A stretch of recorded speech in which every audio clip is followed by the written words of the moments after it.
And once again, it is with extremely sad news that we come to you before our intro. As last week we lost a extremely talented, wonderful human being, video game loving, number 20, who won the 20 Premier League title with Liverpool, Diego Jota, and his brother Andre Silva unfortunately passed away in a car accident in Spain on their way to a boat that was going to take them across the pond so that Diego Jota can meet up with his teammates for preseason training. A life lost, 2 lives lost way too young. His brother was younger than him. Jota, he got married 2 weeks before this, so I can't even imagine what his partner, kids, family's going through right now.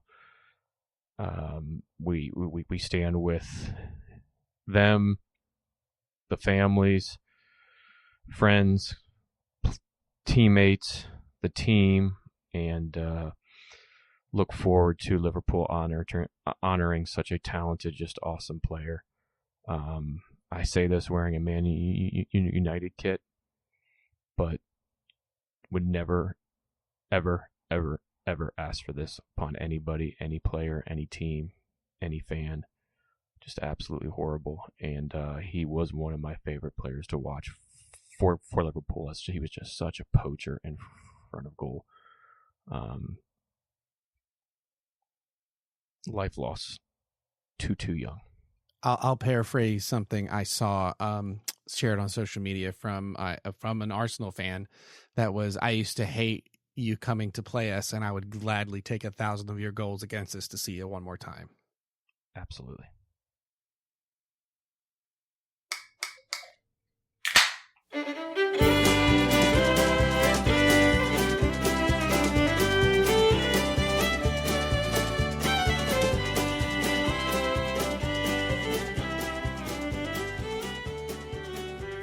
Welcome to the Brewtiful Game. As always, I am Blake here with Ferris. Hola. And tonight we are sans Ron, at least for a minute. We'll see. We'll see if he makes it onto the pod. He's got to get his little one down for the count and having a rough go of it. So we do not have Ron starting off our episode 260. Whew. Damn. I know, man. I know. It's wild, right? 60 times we've done this. 202. I don't know why 260 hit me harder than 250. Even though it was only 10 episodes ago, but still, just like, man, we've been doing this a bit. Yes, we have. So, what are we going to talk about today? I'll tell you. We're a few days on recording this here, July 9th, from the dust settling in Houston from the Gold Cup final, in which our United States men's national team lost 2-1 to Mexico. We'll recap the match, discuss the players, potch, substitutions, and everything else coming out of this last meaningful tournament, a match for the U.S. before next summer's 2026 World Cup here in the U.S. of A. And then we'll blow the halftime whistle as the Chelsea finalist of the Club World Cup and the João Pedro for the 95th forward signing of the summer news. Ron shares with us all the news that's fit to drink in Ron's beer news. That is if he makes it back in time. True. He might. We just got a text, so he might be on here soon. All right, sweet. And then for the second half of the pod, we're going to catch you up with that aforementioned Club World Cup before we hop across the Atlantic to Switzerland, where no, it's not where Ron is at this week, but where the Women's Euros are currently taking place. All of that in the latest editions of the La Liga's Roundup. Getting better at remembering that. But first, our beer, and just in case we don't get a Ron for at least for beer news, I have a follow-up to one of Ron's, I think his last beer news on the last episode. I think you're right. So Ron had brought up that there are only so many Trappist breweries in the world. I think off the top of my head, I think it's like 9 or something right now. And this just means, the ones made the tradition of the monks by the monks. It's a non-profit typically. And big popular one is Chimay. And they, to quote a news article I pulled up over here on a beer website, Chimay launches first Trappist beer in a can in Belgium to attract new consumers. That's awesome. There is technically 11.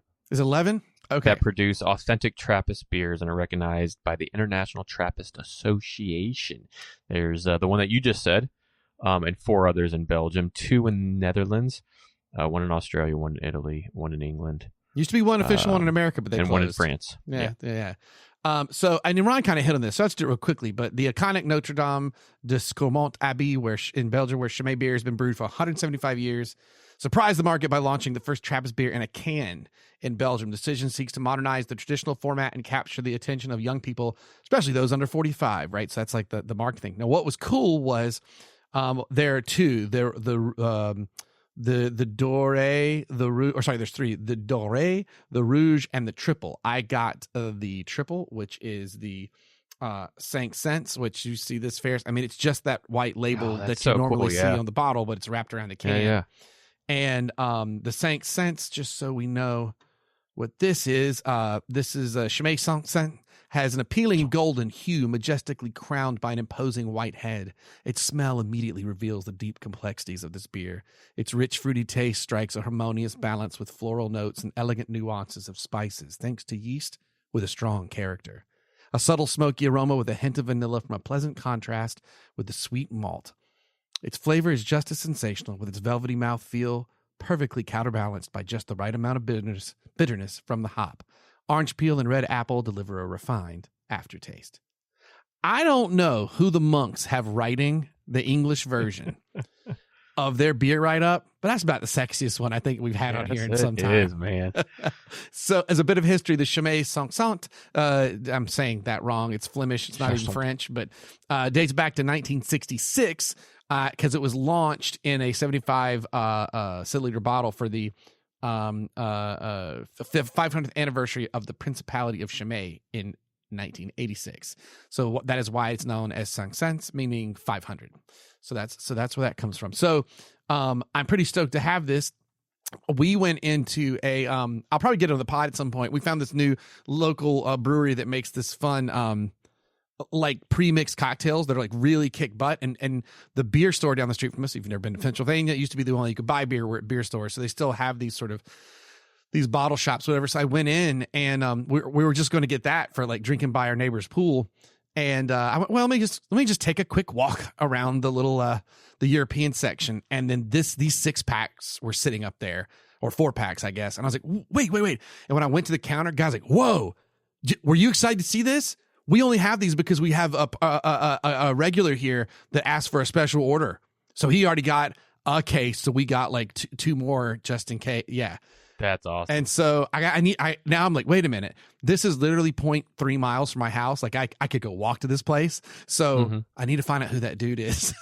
So I have a buddy somewhere in the neighborhood nearby on beer. Because if he special ordered it, that's being in the know, because I keep it with beer stuff, but Ron they didn't even send this article. It was kind of a surprise. Like it was not, coming in the summer or whatever like that. Like they surprised everybody kind of dropping this. So I am stoked to try this bad boy. And it is a triple, Ron's favorite style.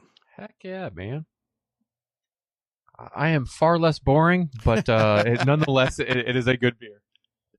Do you have a sexy monologue written for yours as well? No, sure don't. But from definitely a brewery you've had on the pod before, from Tactical Brewing here in Orlando, Florida. You head over to tacticalbeer.com.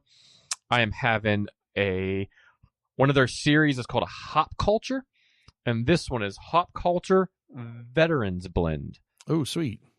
It is a 6.3% IPA. It's Idaho 7, Citra, HBC 1134 hops, and crush. And like I said, it's an IPA. Kind of a. Oh, that's cool. It's like very this culture. Like a cult looking, like not a pentagram, but kind of like alluding to it. It's like this cloaked figure, and that's cool. Exactly, and it's also I think I said it, the Yakima Chief hops as well. I don't know if I'm saying that entirely correct, but it's a collaboration with them, and it's brewed here in Orlando.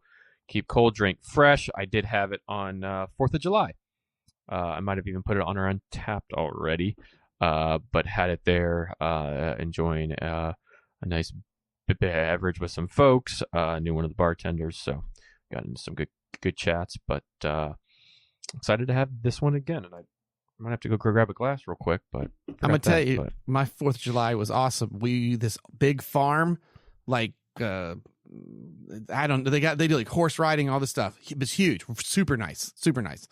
And they held a big 4th of July celebration. It was like $20 to go park there. They brought in all these food trucks, including food trucks from craft breweries. It was awesome. So you're just cracking the craft brew, sitting back as the good Lord intended to enjoy the red, white, blue, man. It was awesome. Like, yeah.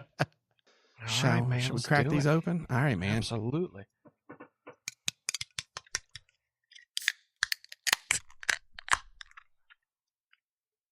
It's so weird to smell this beer out of a can because I've smelled it a ton of times out of the bottle. Yeah. Because I've had this so often. I want to say that was my. Oh no, when did I? Oh, God, I can't remember the last time I had it. Last time I had it, Blake. You remember the old World of Beer where we watched the women win the World Cup in 2019? Yep. That was probably the last place that I had that beer. Oh, because they had it on tap, right? Mm-hmm. Oh my goodness, dude! I can't wait to show you. This thing looks. I mean, it looks exactly what I know the Cinq Cent from Chimay, their triple, is supposed to look like. It's just wild seeing this sucker born from a can. Look at that, dude! It's like a freaking commercial. Such a great pour. Like, I'm so excited for this, and I've really got to find the local chap who special ordered these. And to shake his hand. Say, you, sir, get him one fine gentleman. I know, get him a pint and a Brewtiful Game koozie and a magnet. So thanks for making the show great. You got this like literally right after we talked about it on the pod. Yeah. It's like we did it on purpose. All right, man. Exactly. Cheers, my friend.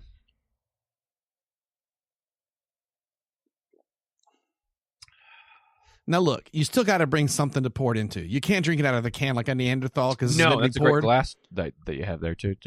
But this is now a triple you can bring to the beach. You're just going to need, like, I don't know, some plastic glass to pour it into, a cup or to pour it. This is it tastes exactly like it's supposed to. So you got to pour it from a can because my understanding is there's yeast in here, which is wild because the other ones, I believe, are bottled conditioned. So they finish fermenting in the bottle. But I don't think you could do that in a can. It would explode. So I don't know. We're going to have to put Ron, science nerd, and news guy on the hunt to find out if we can figure out how they did this. Yeah. But this is delicious. And this is just a nice, smooth drinking, just West Coast style IPA, just hop forward, some piney notes in there, but smooth as can be. Woo, good. Yeah, this one's got that, like, Carmelite has more of a honey note on its triple, and this is a little more bitter up front. It's 8%, but and I might Blake, I'll taste it. Don't tell Ron. We're gonna get this before he gets on. I was talking to I saw one of my buddies that I used to work at the tap room with. I saw him last night. At another brewery, actually, but he said that he is a brewer for Tactical now. I said, I was just in there the other day, blah blah blah, and he goes, what'd you have? Oh yeah, no, that's fantastic. I'm working on just the finishing touches of 2 sours right now. Ooh, the Melancholy, which is one of their famous. We can get that actually in the stadium here, but another one that he said. To be on the lookout for that had just an immaculate amount of various fruits, so some puree in there. He didn't tell me the name yet, but once that comes out, oh god, yeah, man, on here, old pod. Well, I actually had and have Ron try it. I had quite a local spread to bring in today. I went to this brewery. It's been kind of beer city lately, and I got one in honor of you, but I'll have to hold off because I was going to do that tonight. But once I found this beer, and since we had just covered on the previous pod, I had to do it. But I officially need to go ahead and buy a beer fridge for the garage because this show that's a must. Makes it so that I have too many beers in the way with a family also having to take up fridge space for food. Yep. That old thing. Well, if football be the food of life, then play on. Shakespeare kind of sort of said in one of his plays, or maybe that was a sonnet. But I'll move us along. Sure. I mean, hey, you know what? Shakespeare. You know what the man wrote? Tragedies. Ladies and gentlemen, let's talk about the 2025 Gold Cup final. Good segue. Well done. This past Sunday, to be or not to be a dos a zero? Nope. The most played Gold Cup final teams 8 times. The U.S. and Mexico once again squared off in the final. The U.S. scored early, courtesy of a headed home free kick by Crystal Palace's center back, Chris Richards, in the 4th minute of play. However, it only took Mexico and star striker Raul Jimenez of Fulham, by the way, to level the score line at 1-1 apiece for most of the match and most of the second half. It was one-way traffic towards the U.S. goal as Mexico dictated play, and shortly after a controversial no-call handball penalty, Mexico on the other end went ahead on their own set piece, headed home by West Ham's Edson Alvarez, who stayed onside by the slightest of margins to make it 2-1. If it had been an Arsenal kick, they would have totally called it off. So that's how it ended, and Mexico won its record 10th Gold Cup, with this being the 5th time over the U.S. So, before we delve into what we think about the U.S., can I ask another? Because I know we're gonna, and that's gonna take. Let me. Can I back up what you've written in here and just sure? Like, so Absolutely. 10th Gold Cup, 5th time over the U.S. Mm-hmm. That seems like a problem, right? I mean, like, because it's kind of like you know the Gold Cup starts to become like, oh, it's Real Madrid and Barcelona down to the end again. You know what I mean? In Spain, like, well, if we keep playing them in like Houston, then it's where it's an 80%, El Tree crowd, then right. Then yeah, but Mexico have been probably the most dominant in CONCACAF over the many years, with the U.S. A close second. A problem, yes. Something to keep in mind before we get into this, if you watched any of it or if you knew who played. One, Mexico deserved to win. We'll get that out of the way first. Played a much better game, organized, experienced. They knew what they were doing. They brought their A- team. They look they came to win. They look like they've been there before and they saw it out and yada yada yada. And they came from behind and all of that stuff. And Javier Aguirre, who's back with them for a second stint, has got them playing again. It wasn't too long ago where they looked like they were in some real trouble and were losing games they shouldn't have, and yada yada yada yada yada. But the U.S. brought probably a B minus team to this. When it kind of came down to it, our Andy Robinsons, our Pulisic's, our Tim Weah's, all of them were not in this camp. So that we got to the final, pretty darn good. We didn't necessarily play anybody too much, or with too much talent, like we're going to come up against the teams we played prior to the tournament. Those European styled, top 20 in the world type teams. But when you go up against a very organized, experienced Mexican team, this is what will happen. Oh, what was that? We had a call to play real quick. Ref just came in saying that they've gone to the VAR and actually Ron is able to join. But he is having a technical difficulty. Are they looking at the handball at all? They're not going to look at the handball. They're not going to look at the handball. So I on our end, I will pause this real quick and then let Ron call us. All right. Mm-hmm. Here we go. All right. Well, now we have Ron fresh from the fresh from the lay down. The little one is asleep. Ron is prepared. He missed us talking a little bit about how the Mexico showed up to play with the best and A- team. We're not sure what we showed up with quite yet. So before we get into the Spursiness of the potch of it all, Ron, it's good to see you. Would you like to tell us what you're drinking? What are you drinking? Oh, after that match. I need a good swift drink. There he is. Because I was in Scotland a couple of weeks ago, I picked me up something from Belhaven Brewery. Oh, nice. A good old Scottish ale. 5.2% ABV. We haven't had Belhaven on the pod real quick, but real quick, they're about 20 miles from Edinburgh. I passed right by them in my travels. They were established in 1719. It's the oldest working brewery in Scotland, situated in Dunbar, which I drove right through, and a good old Belhaven Brewery. I love our footy club because it's like Ron wasn't allowed to talk until he told us what beer he brought.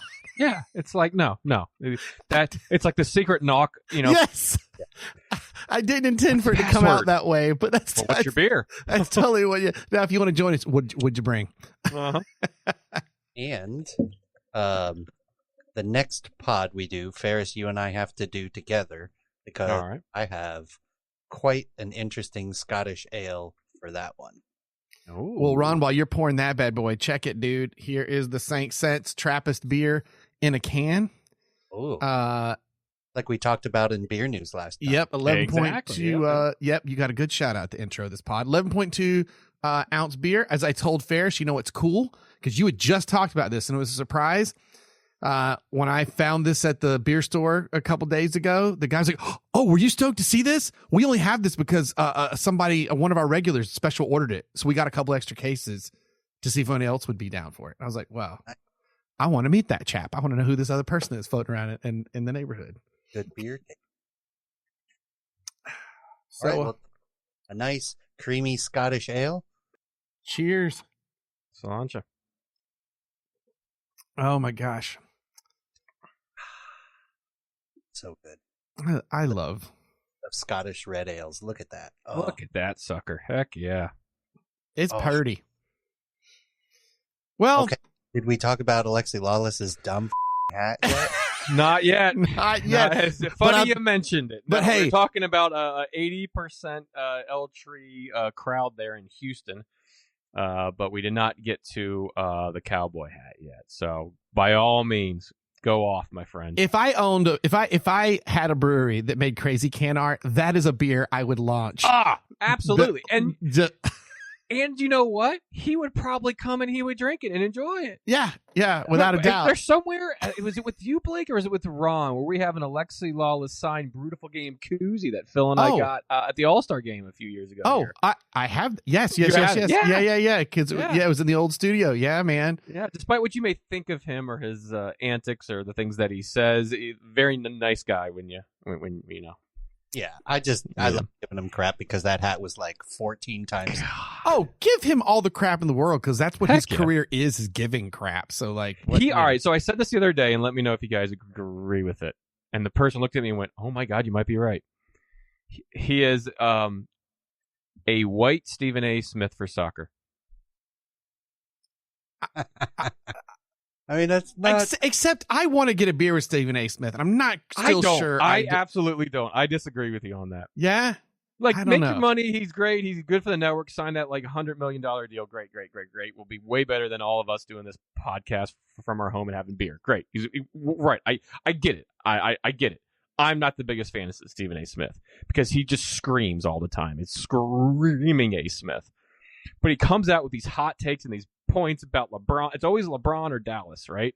That is all that, like, he and Get Up in the Morning or Pardon Your Take, whatever the heck he does, the shows that he does. And I feel like Lawless is just a hot take, goes after it, raises voice, probably like I'm doing right now, but does, I just feel like I would have a beer with both of them at the same time.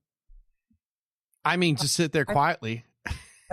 Just listen. You wouldn't be able to get a word in edgewise. No. Exactly. So, I mean, like, look, derail it. Sorry. Mexico, one of the stats, and I think we read out, Ron, before you jumped on, 10th Gold Cup for them, winning and the 5th time over the U.S. Like, so like Mexico beating the U.S. is not, it happens. It's not like but getting to the final seemed like it needed to be required for Pochettino. There was a feeling of there needed to be a really good showing. And I was a little confused by some of the online reaction. Shocker, guys. But because some folks were like, oh, the lads have nothing to be ashamed of. They played great. And it's Poch's fault or / the people who didn't want to play's fault that weren't there. He did the best he could with the team he had. And of course, other people are just like, Spurs jokes and yada, yada and stuff. I don't, what do you guys take away from this with Poch's performance? Because really, who's the team you had, who was missing as far as like some of the A-listers or whatever. Like, but what was your Pochettino take on this final? I think his substitutions were really interesting in games. Either too late, not getting him in was the game before this against, was it Honduras or Costa Rica, where he subbed in John Tolkien but kept Max Arston on the field. They would both play this left back position, but you subbed him out for Tyler Adams, who was easily having his best game. Now, he did not have his best game in the final here, but the game before that, he was having a very good game, and he was not happy when he came off. So I question Poch's tactics, well, not so much as tactics as time management, game management, and substitutions. An example of that, in this final, we're in the 90th, 91st, 92nd minute, somewhere in there of like plus 10, right? We're down 2-1. Our center backs between Tim Ream and Richards, we're just pinging it back and forth from each other at the halfway line, trying to like almost methodically move the ball down the field and into the opposing box. It's extra time. You're down 2-1. Just huff the damn ball into the box. It's not rocket science. And sometimes you have to make it that simple. That to me seems like that comes from coaching, right? Because Tim Ream can do that. He's done it with Fulham. Chris Richards can do that. He's done it with Powell. Like, they know how to do that, but there's something there about how they're playing that to me, it got the feeling they were coached to do that, to try to move the ball up or to attack against a low block defense. But you're just keep it simple sometimes. And they didn't do that in this game and throughout the tournament. Easy turnovers, not playing your simple triangles, not doing those type of things. That I get it. It's not the team we're probably going to have a year from now, but they're MLS players, so they're not dumb. Some of them play overseas. Where didn't some of those simple, keep it simple, stupid, and those type of things come from on the coaching and the time management of the game, mixed in with the substitutions? I don't think Poch had an extremely beneficial window. I mean, my quick thing on that is an add-on to just some of the comments were like, "Oh, this is building for the future," as opposed to just aiming to win this tournament. I just kind of have this feeling of, if we weren't hosting a World Cup, so therefore we are in the World Cup, I just don't know that it's as forgiving for him. I don't know. What do you think, Ron? Overall, I think he did what he could with what he had. I think, to an extent, the injuries and the removal from the tournament of different players for various reasons kind of caught him off guard.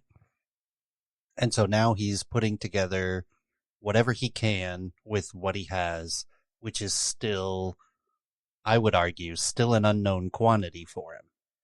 He's got a lot of players that, he hasn't worked with before.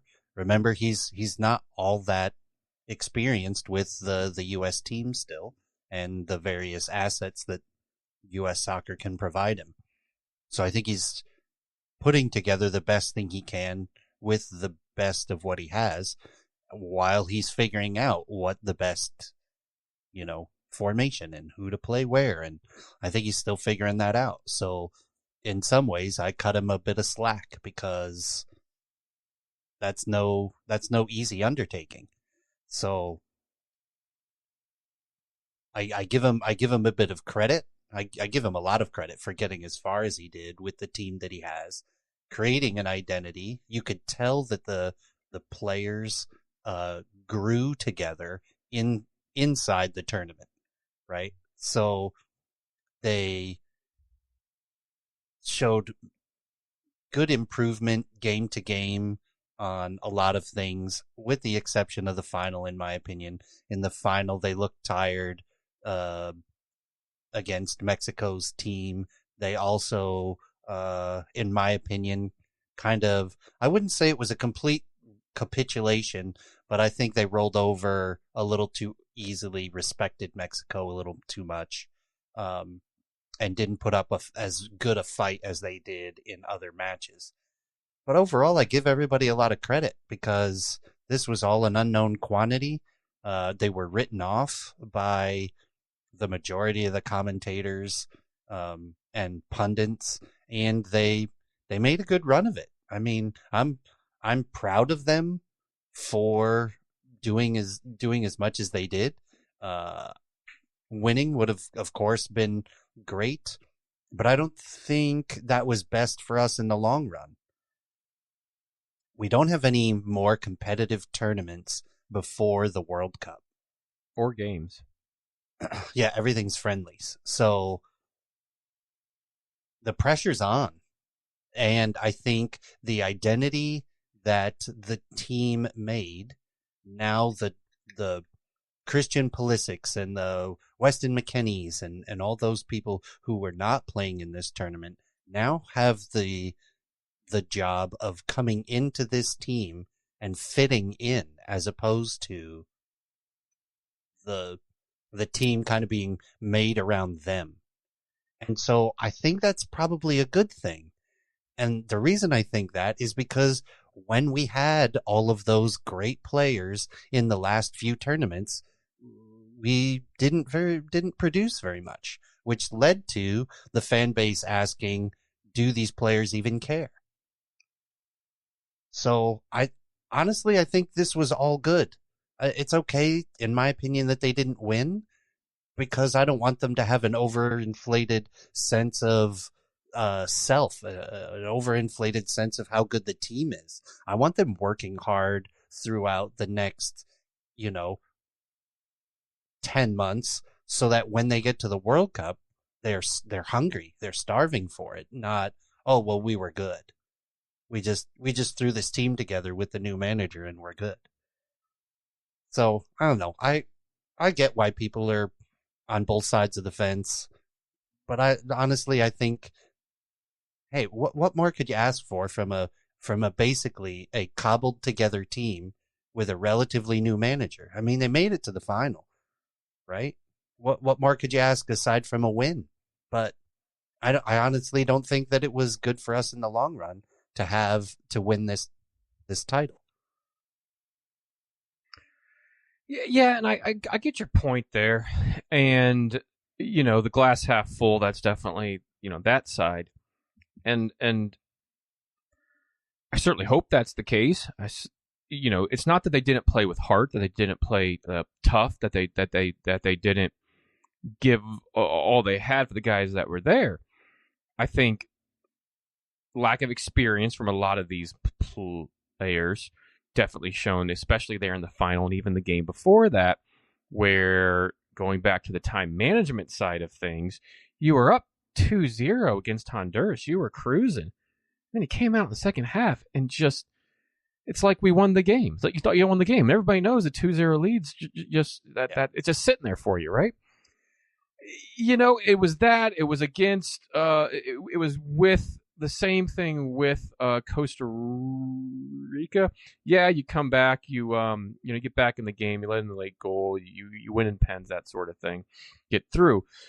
But that was a lot of just pure grit and heart to get through those and just win the games, which is a good sign. To your point, those finer details, those devil in the detail type things, where that time management, the lack of experience, the turnovers, those type of things are what experienced team like El Tri,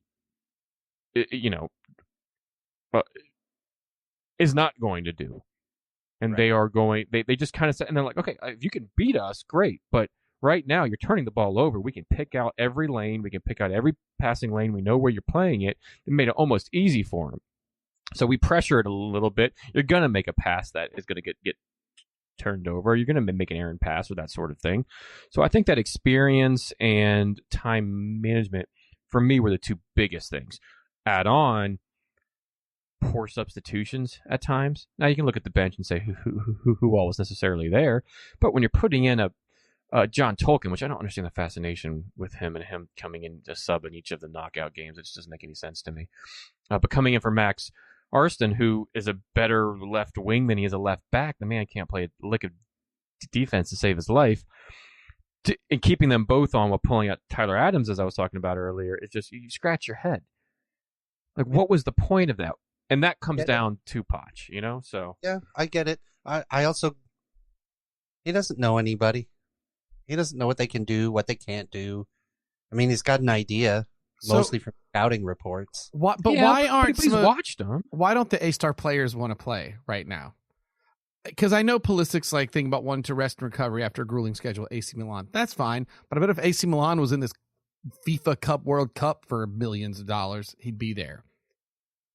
And like that, some of them were having injury. Like some of them were having injury. Like Balagoon was just had surgery recently. I want to say, not Tim Weah, Yunus Musa maybe was in a similar boat. But yes, no, I think that's absolutely a valid point there, Blake. Of why was basically all of Mexico's team there wanting to play, wanting to do this, and they play overseas. They play in Liga MX. And I know some of those players were like Rena, Gio, and stuff. They were in the FIFA Cup. God bless it. Why is it so hard to say? The FIFA Club World Cup. I stumble over that every time. They were playing in that. So another. I mean, as a player too, you have to think that you just got done. Excuse me. An entire season. Your preseason is going to be all these teams go on tour now, whether it's to Asia or the Philippines or the US, North America, South America, whatever, right? You're going to have this massive travel in order to go into your season. But in your rest time, now there's the Gold Cup. So you go season, Gold Cup, travel for what's left of preseason, right into a full season, right into the World Cup. That's essentially and after the World Cup, you get very little break before you go back into your season. Careful, Ron. Right? Careful. Because I can already see your closet moving and Landon Donovan's going to come out and slap you in the face and say that none of that matters. You should play for the for the badge, play for the flag. So that's like, it's like 2.5 years of straight time, no rest. And so you got to make a call somewhere. You're going to want to play in the World Cup, right? So maybe this is, I'm not saying it's right or wrong. I'm just saying I can understand the mindset of looking down the barrel of 2+ years of constant soccer without any reasonable time off. And that we're not going to know until a little further down the road, but people are going to get tired, physically tired. That leads to injuries, right? And is not giving yourself the rest for the Gold Cup worth the potential injury and out time you're going to have because you've been injured, whether it's a hamstring problem or an ACL or an MCL, right? Which are the three most common injuries that sideline a soccer player, right?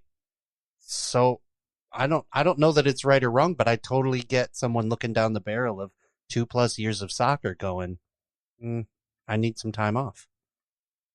I get it. I don't know. All we do is talk about, if you think about it, all we do is talk about, oh, the calendar's too full. The calendar's too full. There's too many of this. There's too many of that. Why are we having this tournament? Why are we having that tournament? I think as this gets busier, you're going to see more players start to decide which tournaments they're not going to want to be in.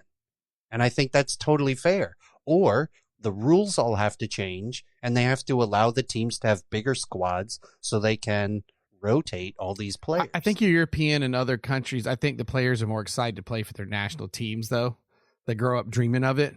And I think if they bail on stuff, it's going to be, I want a contract that says I don't have to do this, whatever. I have to do this because I know that I'll be in my national team. Like, I could see that being a thing because I think that's the difference. Like the European, the South American, they want to play really bad for their home country. So, I mean, logically on the injury front, you aren't wrong. It's just some of the other guys had a little bit more of an excuse than Pulisic. At least their teams were in the Club World Cup. But like, I don't know. It feels weird though. Excuse though. If the guy says my body's tired and I need the time off. But that's not what he said. He said, I'm happy to play the friendlies leading into the Gold Cup. I just don't want to play the Gold Cup. And Potts turned him down. He said, no, thank you. I want the same team for both the friendlies and the World. I think it was a mix of both because he turned it down because he knows that to Ron's point, that he's going to play a lot of games. And by the time this ended, he has a week before. I mean, they started the preseason, or they started camp for preseason on Monday. Yeah, this like a couple days ago. Correct. Yeah. And it ended on Sunday. So you have less than a week off. Have to fly back over to Milan, do all of that. So I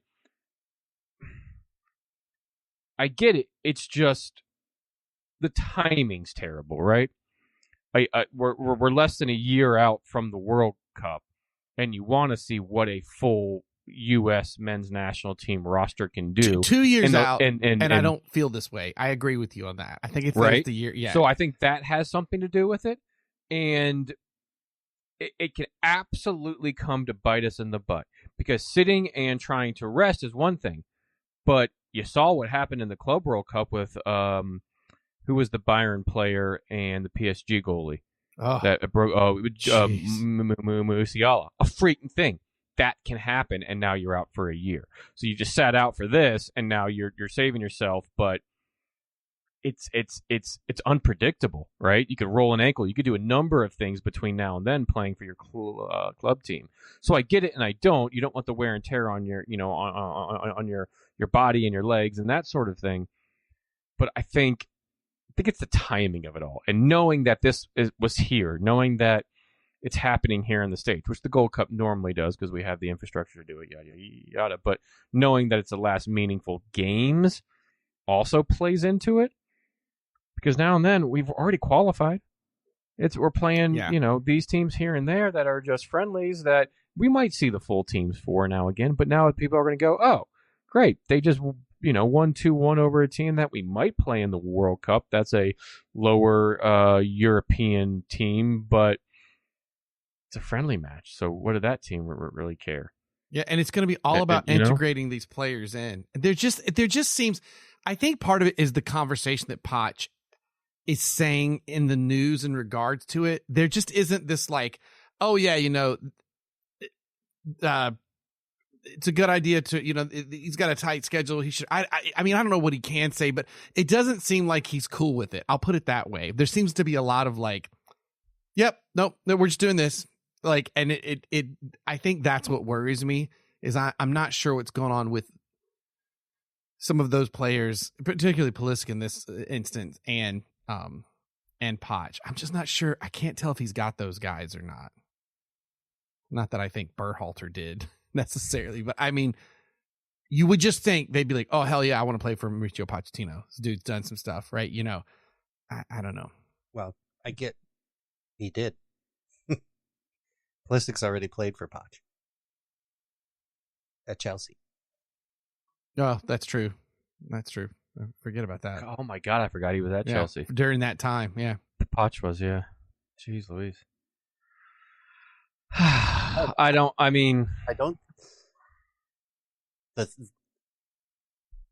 The thing that kind of bothers me on the other side of the coin from where you guys are is that all we do in the soccer ethos is talk about how there's too many games and how all these different tournaments are going to injure players, and why is FIFA adding this, and why is UEFA adding this, and why there shouldn't be a whole new tournament because of this and because of that. There's too many matches.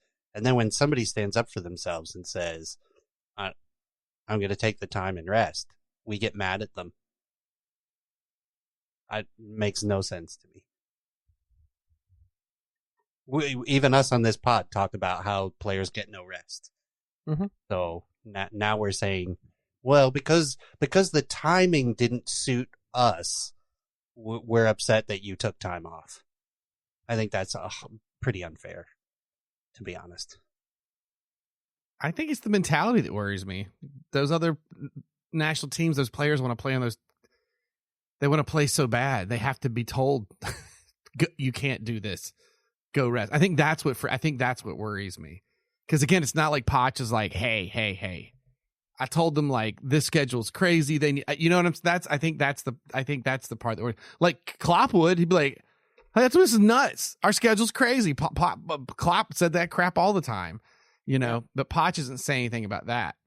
But I know he made Ferris super angry with his post-match comments about the VAR, about the calls that went against him. I was like, Ferris is gonna be so angry about this. Why? You're gonna be angry about it, right? That Poch did it? Yeah. No, because I think there's a hell of a case there. Ron's picking up what I'm smoking right now. I was like, my God, I can't wait to hear Ferris rip into a whiny coach who can't. But hey, you know what? Then do better. No, don't complain. No, because what? Yeah, but we said on this pod, that Mexico deserved to win this game. They played it better. But I think there's a damn good shout that should have been a handball. I get the rules of the game, and it's not as if it was like, oh, it was too close. He bounced off of it. The dude palmed the ball on the ground. Like, I get he's trying to fall, but he's looking right at it, and he palms it. So it's not as if where the rule is written, he's already on the ground embracing himself, and the ball runs into his arm. No, the rule says as you're falling, if your brace arm is down and you make contact with the ball, it right. His brace arm wasn't down though. As you're falling, it doesn't say your brace arm is down. It says as you're falling, it's coming. Like the arm to use to brace yourself. It says it right in the rule. But he's braced himself on the ball. It doesn't say that in the rule. It says that the arm you're using to brace, which is the arm coming down, if it makes contact with the ball, it is not handball. And that's what happened.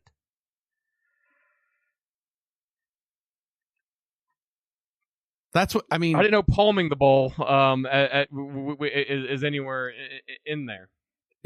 I don't think the rule that. You're gonna drive me crazy on this pod. the man goes down and literally palms the ball, and then gets up. So listen, I think I didn't say that it was, but it's a damn good shout that it should have been a handball. It is not. And in other games, I bet you it's called as a handball, and he's not wrong. If it was called in the other box, we would have been called for it. Because that's also CONCACAF, and it's happened before with similar ways for. That's a whole bunch of assumption you're flinging out. So right now it's been called for us in past games, or they've been called against us for them in past games. Not to this extent where the guy is literally falling, giving a look at it and palming the ball. I get it. You're falling. your arms are already on the ground. You're bracing yourself for the ball, and the ball gets like kicked into your arm. I understand that. That's your brace arm, but you're not bracing your hand on the ground. You're bracing it on the ball. Well, here's the thing. Former FIFA referee Fernando Guerrero Ramirez gave his opinion on the handball in the Gold Cup. Great judgment is in not calling a penalty for Sanchez handball from the Mexican national team. He plays the ball and then while falling touches the ball with his hand unintentionally. Touching? Yeah. The man palmed it. He didn't touch it. Well, he was falling. You're making it. Yeah. A touch. I could touch this right here. I didn't palm the entire ball. There's difference. I get it. It's the most like extreme case, but it happened. I think there's a good shout for it. I think there was a good shout for it at the time too. Even the guy that we follow on Instagram, it's one of the few things that he said. What do you think of it? Because he didn't have it one way or the other. Because here's what the law says, or here's whatever they're called. Right? It's the law still. I think laws of the game. He here's what the law says, but you look at it, and he does say to I think Ron, you had said it. It looks worse in slow motion than it does in real time. I get that because in place in less than half a second. Yeah, and to be on at the time, I didn't think that it was. The more I watched it on slow motion replay, I was like, oh, looked like he had time. Like it looks like he looked almost directly at the ball and gripped it. Right? That's in the super slow mo and that sort of thing. But you think about it, that's what the VAR does. They slow it down for you. When you go over there to look at the monitor, they don't play it at full pace. Yes, they do. They played it 4 times at full pace, and then they showed it 6 times slow pace. The TV did that, but the VAR did, because what we see, they showed you did that. They showed you. What yeah, we saw was what they saw. The feed that VAR gives goes to broadcast. They rewound it a whole bunch of times.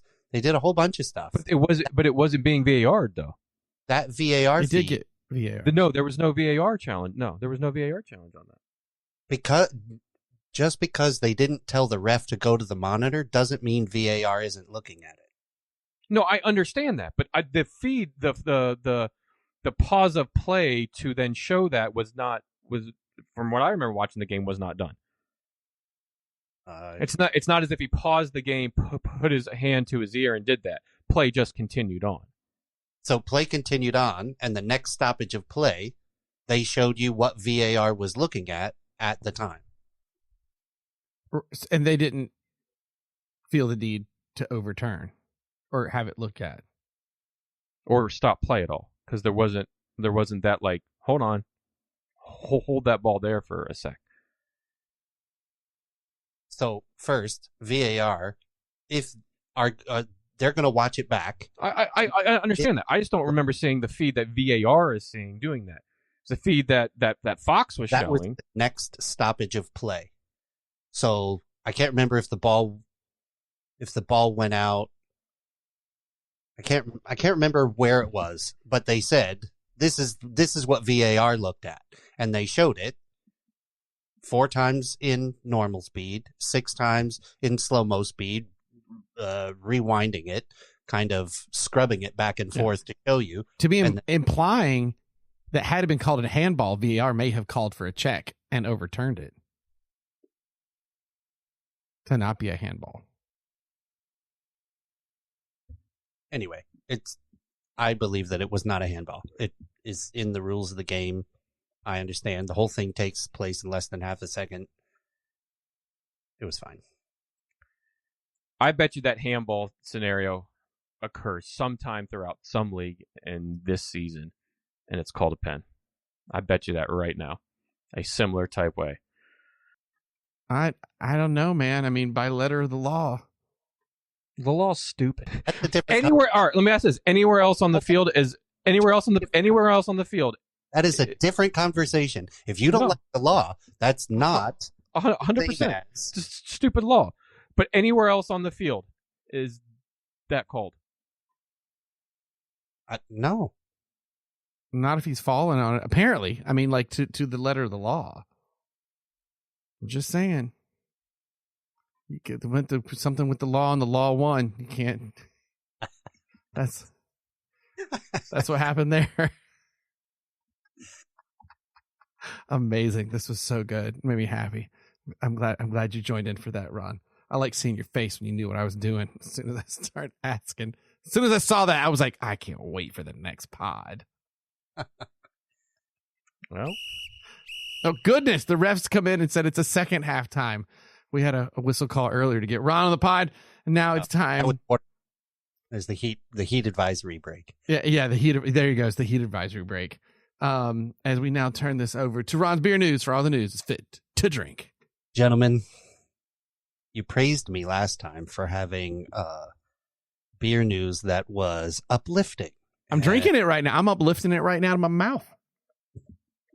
I have another one for the laws of the game.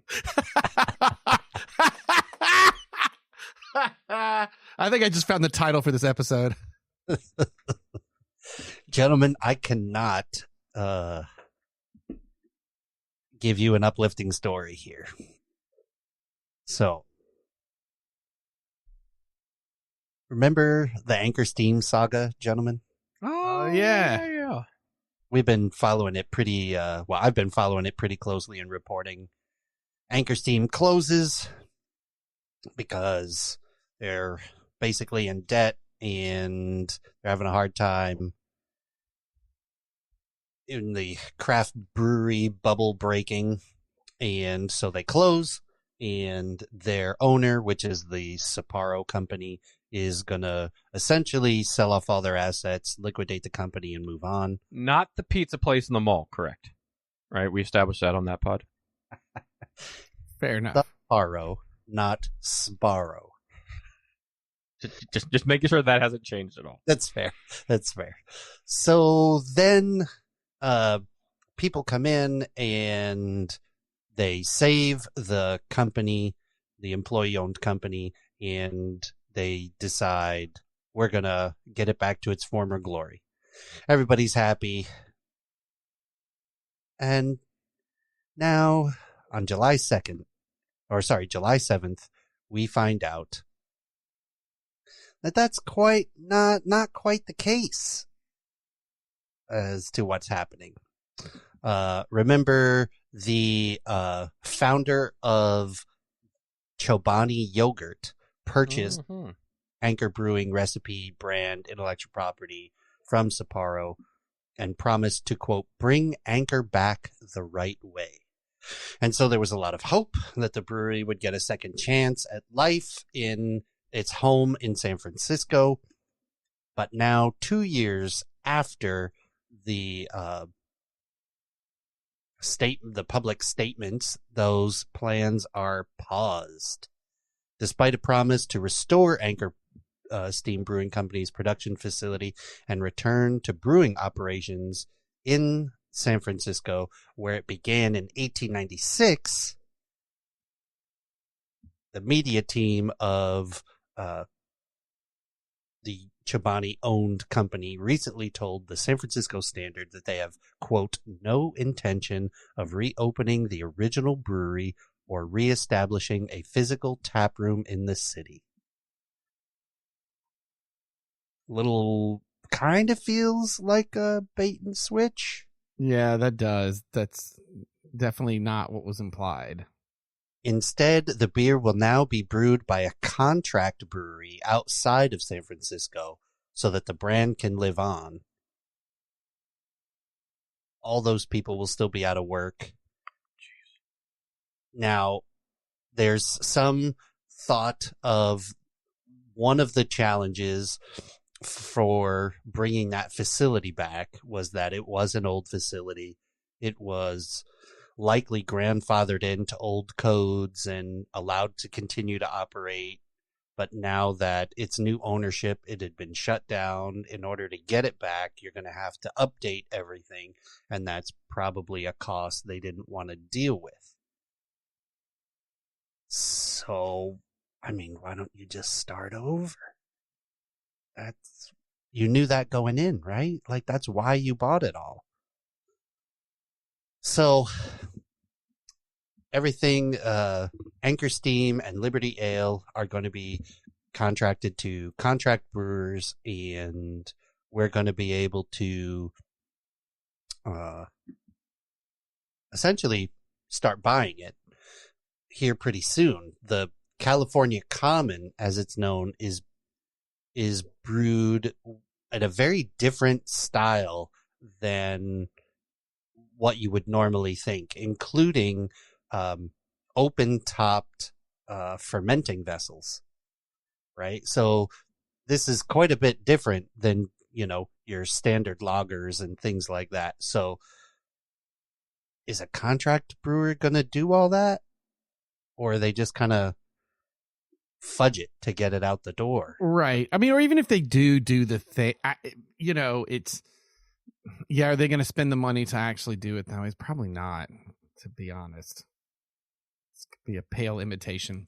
But like the way gross Cadbury cream eggs don't taste like they used to. We can tell. We know. They definitely taste processed way more, right? The wax, the amount of wax you taste in those are like, well, no thanks.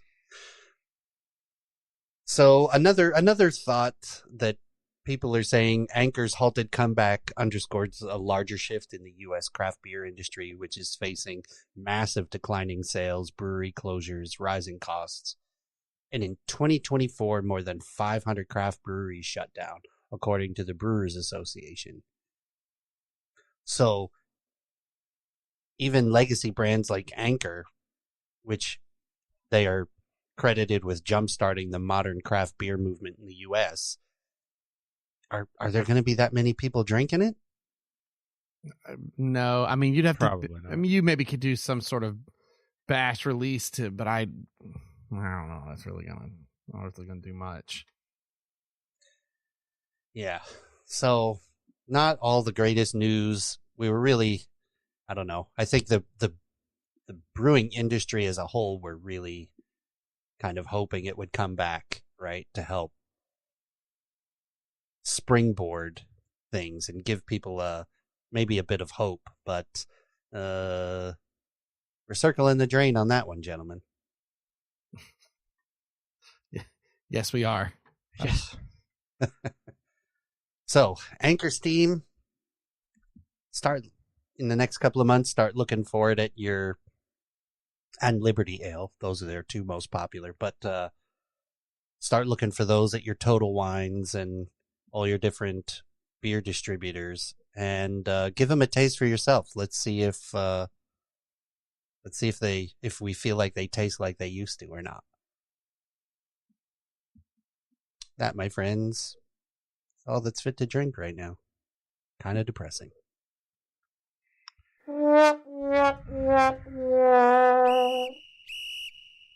Haven't cranked out the sad trombone with the halftime whistle before, but it might start becoming a regular thing. Well, my goodness. Does this get us over to the La Liga's roundup? Take us away, Ferris. All right. Not the Gold Cup. We might revisit that again here in the quote at the end of the pod, but we'll wait till we get there. This is the Club World Cup. Is that what it's called? Yes. Yep. There you go. And since this is the last time we potted, this past Saturday and Sunday, we've had the quarterfinals and the semifinals as well. As we now know who will be, as of today, we'll now know who will be playing for that $100+ million prize, which will be this Sunday, July 13th. But first, here's how we got here. As the quarterfinals played over the course of Saturday and Sunday occurred, and Fluminense, a Brazilian team, defeated Al Hilal here in Orlando on Independence Day, 2-1. Chelsea defeated another Brazilian team, Palmeiras, 2-1. PSG continued their dominance, defeating Bayern Munich 2-0, and we talked about that gruesome leg injury to Jamal Musiala just before halftime, where they actually ended the half early, and you could just see the tear on everybody's face and a broken tibula, if I'm not mistaken. Just absolutely terrible for him. He'll be out all of next year. And then they lose to PSG, even though PSG was down a man there late. They scored a second to get it kind of out of reach. And then Real Madrid hung on, and they defeated my Borussia Dortmund for the second time in a little over a year, 3-2. It was late goals by Dortmund just trying to cling back in. I don't think Real Madrid were ever too concerned. A brilliant goal in this by Kylian Mbappe. We'll mention him here in just a little bit. So that was the quarterfinals, as you had Fluminense and Chelsea going through. They would play each other, and then PSG and Real Madrid, probably the biggest game of the Club World Cup so far, which played today. But first, yesterday, Chelsea in the semifinal match beat their second Brazilian club in a row, courtesy of their brand new Brazilian striker from Brighton. I think all of Brighton is now playing for the other Blues a little bit north of them. João Pedro's brace. And gentlemen, I don't know if you saw these goals. Yes. But my word. It's like it was rocketed off of his foot with each goal. Like, they were really beautiful goals. Both of them. Yeah. Where the first one was his touch off of the ricochet or the rebound from the keeper was picture perfect for him to curl that ball into the top of the side netting, and the keeper at full stretch was nowhere near it. He just, they rocketed. If you get a chance, just go and watch him.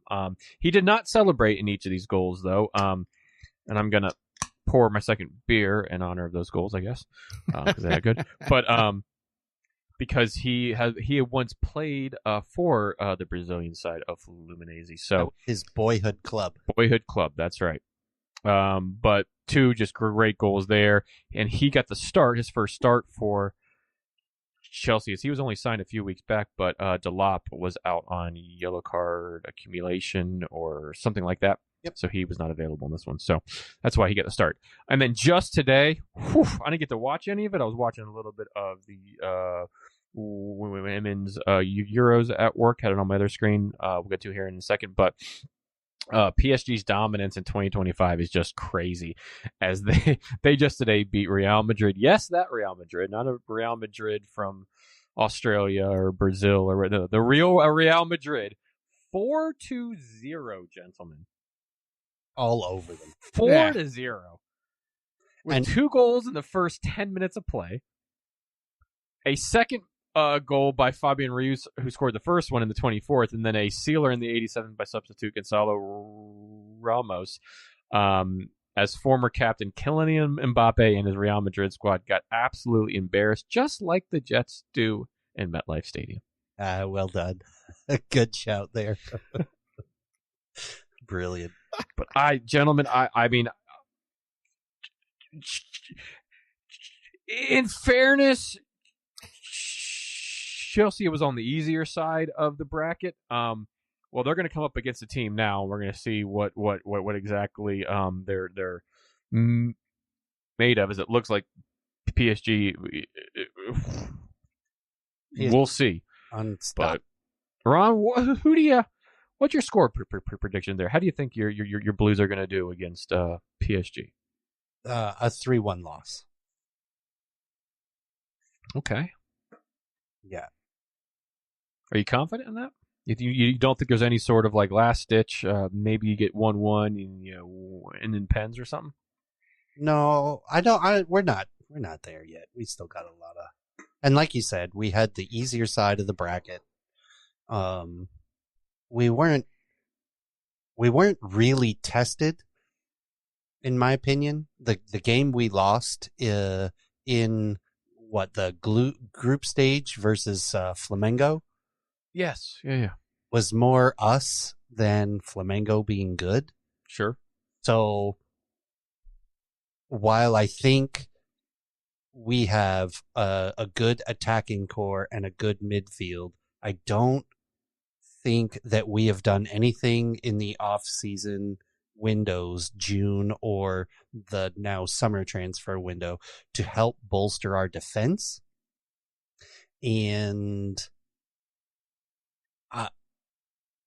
Cucurella and Chalaba are probably our best defenders right now, and I don't think they're a match for how well PSG create those overlaps, the overloads, and the pressure they exert on a defense. I don't think we're ready for that. Yeah, and you bring up something there, and I don't know if you read the intro to the pod and what I wrote for you and your little thing that I normally do. But all of these signings that they brought in, Pedro, Gittins from Dortmund, Delap, a lot of forward attacking players. Where's the center backs? Where's the right backs? Where's the left backs? Yeah. Right? So I think it's a good point of yours. Like if Cucurella and who was the other one? Chalaba. If those are your best, that's what your one center back and one left back. Well, there should be at least one other or two others playing on the defensive line. So I think that's a good point from you, and especially how PSG absolutely just high press and are just so everybody on the team just high press, just absolutely are active and making you turn the ball over and then being methodical on how they score. I hard to see anything other than a PSG win here. Yeah. But anything can happen, I guess. And I know this is probably not you should want your team to win, and I do, but I think it's okay if they don't. Yeah, because you've already got enough money now to get out of your financial fair play. And they got like 30 mil just by going to the finals. Or something like you have to go through the pay structure, but they're already getting the Delap signing back. I mean, from even getting to the finals. So we would have paid the UEFA fine and paid off Delap, Gittins, and there's one more. We would have paid them all off with all the money we've made going to the final. If you win, then you'll pay off Pedro signing, right? Yeah. Wild. But both of those matches were... Sorry, Ron. You go ahead. Real quick. This is kind of our preseason, right? Because we're not going to have a preseason since we made it to the final. We're going to go home. We're going to give a lot of people some time off, and then we're going to come back in a couple of weeks for the actual start of the Premier League season. So getting Pedro on the team and getting, we played Estavo, who is going to be on the team for us here at the end of the, that's the other person we would have paid off, by the way. Okay. I think we showed up much more than we had all expected Chelsea to go in this. Yes, they had the easier side, but there's a lot of hope because there's a couple of these games here that we would have lost 8 months ago. Coming out of last season when we were in January, just on the massive losing streak, we'd score a goal and then not be able to finish it, right? Some of these games we would have lost if we were playing them 8 months ago. So there's tremendous growth here. And I think while I don't necessarily agree with Maresca Ball, he's making things happen.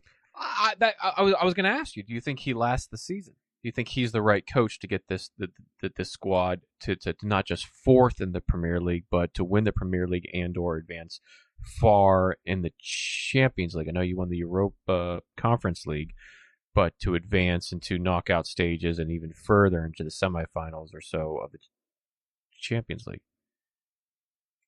I hope so, but I don't think it. I don't think so.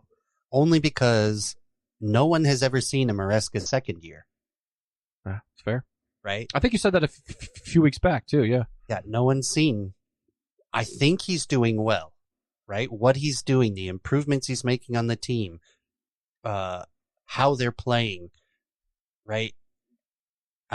In my opinion, if Madueke, I'll be sad to see Madueke go, but I understand why we would release him.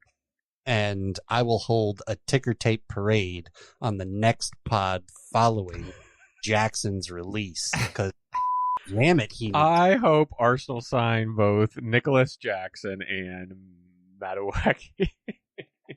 There will be confetti. There will be pom-poms. There will be excitement. Man United looking for a striker. I'll take Nick Jackson. Why not? He goes. He's gonna go somewhere and like do well. You just watch, like Tottenham. Great. He can go anywhere and be amazing. I don't care. He just isn't for us at this point. He'll be like an Ollie Watkins replacement, but do like amazing. Another red card, right? And if you think about it, Pedro started this last match. He's a striker, and he's getting right. And the only reason Pedro starts is one, because Delap is out on suspension. Mm-hmm. But Delap wouldn't have started if Jackson wasn't banned because of red cards. And you thought he would have learned his lesson in the Newcastle game, the clutch Newcastle game at the end of the Premier League season, with his stupid red card, challenges he does not need to make, studs up. I'm not arguing the call. I'm arguing that he's an idiot. And the striker shouldn't be making those types of challenges. What are you doing? And he's suspended for the first few games of He's still got 2 games next year. Yeah, 2 games. or this upcoming season. Which okay, sell him by then. Don't even let him start in a blue shirt. I do remember at some point before you hopped on, Blake saying that the last pod was the easiest ever to do. There's a few on the bleep sheet today, so sorry. Yeah. I was like, last one was like the easiest. There were none. I had to like edit out a cough, I think. All right, sorry. All right. I think we are not going to be able to stand up to the grinding pressure that PSG create. And I kind of liken them to when the German national team was in their heyday for international games. They would just grind teams down, get them weak, be ruthless in the attacking third, and take their chances. That's PSG right now. Just grinding you down, wait till you make a mistake, and then they're ruthless in making you punish or punishing you for that mistake. And I think Chelsea turned the ball over stupidly too much. They're still a bit jittery. We'll put up a fight, but I don't know it'll be the whole thing. And I think it'll be about a 3-1 loss. I was going to go for 3-1. So I'm going to say, so I can score, so I can try to attempt to win something and not just pick the same goal line, but I feel like 4-1, that's ridiculous. I think the 1's a good shot. I'm going to say 3-1, but my defining feature of winning this prediction will be Nicky Jackson goal is the 1 goal.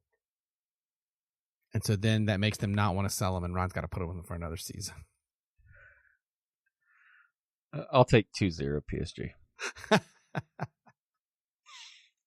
This Sunday, July 13th, 3 p.m. Eastern Standard Time on Danzin, TBS, True TV, Univision, and Tuden here in the States. How's this working out for Danzin? Has it worked out for him? I don't know anyone that knows what that's called outside of this podcast. Listen, I did download the app to my iPad and watched a few games. I have it, yeah. Yeah, it also took me in the first game that I watched about 3 minutes to even get into the match. That's live, by the way, because there were so many commercials that Danzin was playing. 4 of which played the over and over and over again. And then it got into the live match, like somewhere in the 25th minute of the match. I was like, oh, great. So 4 goals could have happened at this time. To be honest. What's that? The in-game color and commentary is fine. Yeah. All the stuff in between, yeah. Next. Yep. Well, remember, they didn't even have anybody to do this, which is interesting because now it's on CBS and it's on all these things, and it has been throughout the Clipper Cup. So it's somebody here in the States, but I guess for worldwide, they didn't have a TV sponsor. So anyways, that's then in MetLife once again. That's actually where the final of the World Cup is going to be played. So it's kind of a dry run of that for next year. Moving across the pond to the Women's Euros, and match day 2 just ended. We'll kind of recap quickly match day 1. kind of results. I won't go full in depth with them, but to hit some of the main ones, Spain 5-0 over Portugal, a 5 spot. Woof. Germany won, Italy won, France 2-1 over England. I went with some friends of the pod to Toll Road and watched that match, and France were just the better team by far on the day. Kind of a contentious call on that for the first goal where England scored. I mean, you want to see the slimmest of margins in offside? Go watch that. And there's no automated VAR or not automated offside. It was tight. It was tight. But France, some good goals there. Those are probably your big ones, but you got to remember that France, England are also in the group of death as they have Netherlands and Wales. So this next game for England was real big. And today in match day 2, they not only bounced back from that and beat the Dutch, they beat them 4-0. An absolute, you did not see that coming. They usually bounce back well, but against the Dutch 4-0, woof. France put up 4 against Wales, but Wales, gentlemen, in match day 2, first ever European tournament, first ever goal by the veteran Jess Fishlock, got their only goal in this. Yeah. Very, very cool. Very good. Yep, and at one time, remember she plays for the Seattle Reign, but at one point it was 1-1 in this game, and her goal tied it up. There's a goal in the 8th minute, and her goal was in the 13th, but then in the second half it was all France, and they won 4-1. Other results from match day 2, played today, yesterday, and the day before last. Germany won, Sweden won. I'm sorry, I might be looking at the wrong match week.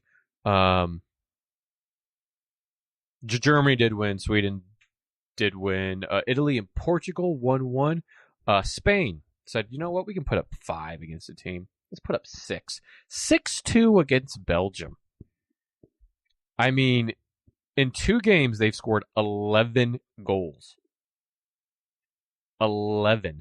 Spain are just, they got the special recipe right now. 2 goals, 2 assists by Alexa Putellas in this one. Just absolutely, they are rocking. And Esther Gonzalez, who plays for Gotham, who's having her best year in the NWSL, already has 2 goals, and she scored in this one as well. But yeah, Spain are rocking, and they're going to be very hard to beat. So that takes us to what our groups look like. And we were going to predict who's going to go through. We might have only predict on a few groups because there's 4 groups, Group A, B, C, and D. But there is one group that already has both teams already advancing. And then a few other groups that only have one advancing. So in Group A, Norway tops the group with 2 wins. Switzerland are in second with a loss and a win. And Finland are in third. They're both tied on points, but Switzerland has a better goal difference. And then Iceland in fourth. Norway already qualified into the next group. Group B, Spain's in that group. They've already qualified. 6 points, goal difference of +9. Next closest one is Italy, who will probably advance. They have a win and a draw. Portugal have a loss and a draw, and Belgium in fourth have 2 losses. So you expect, well, you know what? I don't know, because if Portugal can beat Belgium and get a couple of goals in there, and Italy don't lose as bad to Spain in this next match, then maybe Portugal can sneak through. But more than likely, it'll be Italy. In Group C, Sweden and Germany both top the group. However, Sweden tops the group as they have a 4-goal difference with 0 goals against, as Germany has 1 goal against. So they're 1-2 in the table there. Denmark and Poland, both 2 losses in a row. It will be interesting, though, as match day 3. You may not be interesting because you probably see just a very tight game. Germany and Sweden have not played each other yet, so that'll be match day 3 coming up here on July 12th, so a few days away. And then Group D, the group of death. France topped the group with 2 wins. Not qualified yet, though. England, a loss and a win. Netherlands, a win and a loss. And Wales, 2 losses in a row. You expect them to probably get the 3rd loss against Wales, so you think England will go through. France playing the Dutch, you would assume they go through, as France would probably look the second best team in the tournament behind Spain. So those matches will be played on July 13th. So you have Group A matches for match day 3 being played tomorrow, July 10th. Group B matches playing July 11th, which is Friday. And then Group C matches playing on July 12th. And Group D matches playing on July 13th. And that'll end your group stages there. And we go into the knockout rounds. Well, what have you made of the Euros so far, gents? Have you guys watched a lot of it? I know they're on at noon and 3 o'clock, but have you had a chance to turn them on at all? Yeah, because of their time, I've mostly just kept up with a little bit of the headlines and some replays and highlights and stuff. I haven't really been able to sit down to watch the Euros this go round. This is this is my first week back and no traveling, so I've been bouncing between the Club World Cup and the Euros. So I've really only caught yesterday's games and today's. Yeah, I feel woefully disconnected from the World Cup, and the Euros. Although it's weird, it feels like the FIFA World Cup Cup is not being played in America because its times are as if it were being played overseas. Yeah. Well, because it's for the overseas audience. But I did see an argument. Some chap being interviewed. I forgot who it was on Men in Blazers, who was like, "Don't complain about attendance. Play this for Americans if you're doing it in America. In Europe, we can stay up late." He's like, "You guys get up early to watch us." Like, yes. It's really dumb. Like, don't sit there and complain and then have matches in 100-degree weather at 1 p.m. But you know what I mean? Like, so I hope that they've learned a lesson with the World. I think I did it for the World Cup. I don't know, but it feels like I'm watching. It's the Euros on its schedule, you know. I will say I've watched a few of the Euros games. The coverage is quite good on Fox and FS1. Good studio, good in-game. The scenes are kind of cool because some of the games you're watching these, like, this being played in Switzerland, you're seeing the Alps and stuff. And yeah, just incredible views right outside the stadium. Yeah, so you're seeing some good views, and it's good. You're seeing some debutantes to the tournament, like the Welsh team. So all in all, it's good. I think Fox does a good job at these international type tournaments, as they've done the World Cup in the past. They did the Gold Cup. I think they have a good crew in terms of who's calling the games in studio. I miss Carly Lloyd. Yeah, it's interesting because you have Carly Lloyd and Julie Ertz who have been on a lot of the Euros coverage in studio. Gentlemen, I don't know if you know this, but they never actually played in the Euros. Yeah. It's kind of weird to me. I'm commenting on the Euros, but that they're the commentators. So say what? What part's weird? Sorry. They're in studio commenting on the Euros. Right. For a tournament they've never played in, will never play in. It's one thing calling the World Cup. It's a different thing calling the Euros that you've never played in the tournament. Usually you have, like, the Gold Cup, you have Alexi Lawless. The World Cup, you have those players that have at least played in the tournaments. I don't know. For me, it's a little well, I mean, it makes sense to be bridging the gap of the American fans of the women's game here. Yes. But yes. If you had snagged to that point, it does. Somebody from England or something, like an English player to join or something. Jill Scott or somebody like I that. See what mix it up a little bit. Yeah. Not that I don't like either of those two players. I don't think they're good on the coverage. I think, to your point, Blake, it's more playing to the American audience there. But it's hard to say of how the Euros have grown and expanded over the years. And you have teams like like the Welsh playing in this, that they're talking the game. They know the game obviously very, very well. They've won World Cups. Talking the modern Euro game on how this game's expanded.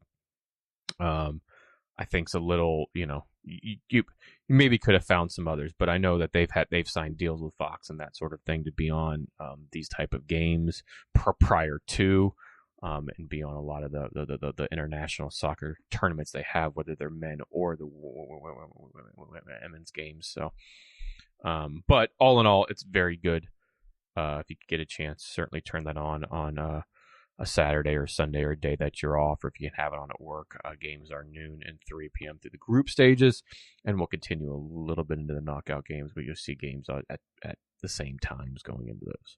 And no one's wearing a cowboy hat. Not yet. And not with that kind of attitude, they're not. No, nope. And that is your La Liga's Roundup. Bam! And that brings us to the end of the pod. Let's go through our beer recommendations real quick. I had the 500 Chimay Trappist beer, the Trappist Triple Ale in a can. I had from Tactical Brewing Hop Culture. The Veterans Reserve, I believe is the name, and very, very good IPA. I'm on my second here, and Tactical knows how to make IPAs, man. From good old Scotland, I had Belhaven Brewery's Scottish Ale. Such a good beer. Talk about it, Lucy. I hear, yeah, she's thirsty. Yeah. What Ferris, do you have a Zlatan quote? I do not, but I have 3 quotes. I have Mauricio Pochettino's quote after the game. Oh my God. I want to tell the truth. And the truth was that if that happened in the other box, for sure, it's a penalty. The player had a knee on the floor. He pushed the hand over the ball. It's not that the hand was on the floor and the ball touched. That's one quote. The next comes directly from the laws of the game. Hold on. IFABs from the laws of the game, when a defender falls and the ball hits their supporting arm, which is between their body and the ground. Neither of these occurred. The last quote from Poch, who ends throughout the conference that he was doing, says, "If we lose, no problem. I'm the first to say we need to improve. I'm not crying. I'm not saying nothing against Mexico. Nothing. I respect Mexico, full respect, and I congratulate them." I love that was your 3 quotes. Well, follow us on the Brewtiful Game, the Untaps. If you really leave a rating or review, let us know. We'll get something fun in the mail to you. And in honor of my drink today, where are they at? I have a few, maybe a question or two, or just some things I'd like to tell you guys about Belgium, or that are Belgian themed, to put it that way. Gentlemen, how many hearts can the Belgian football team break at once? About a Brazilian.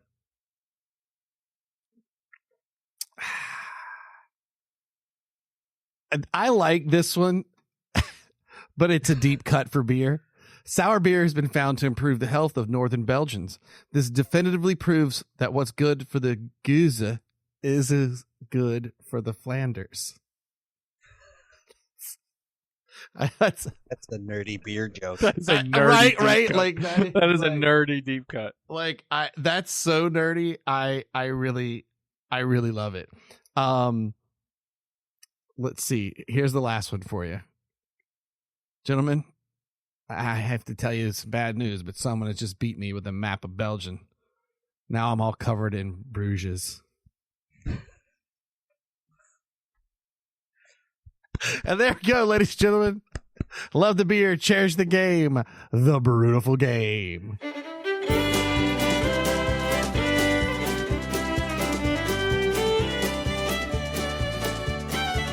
In Bruges is a fantastic movie, by the way. Such a good movie.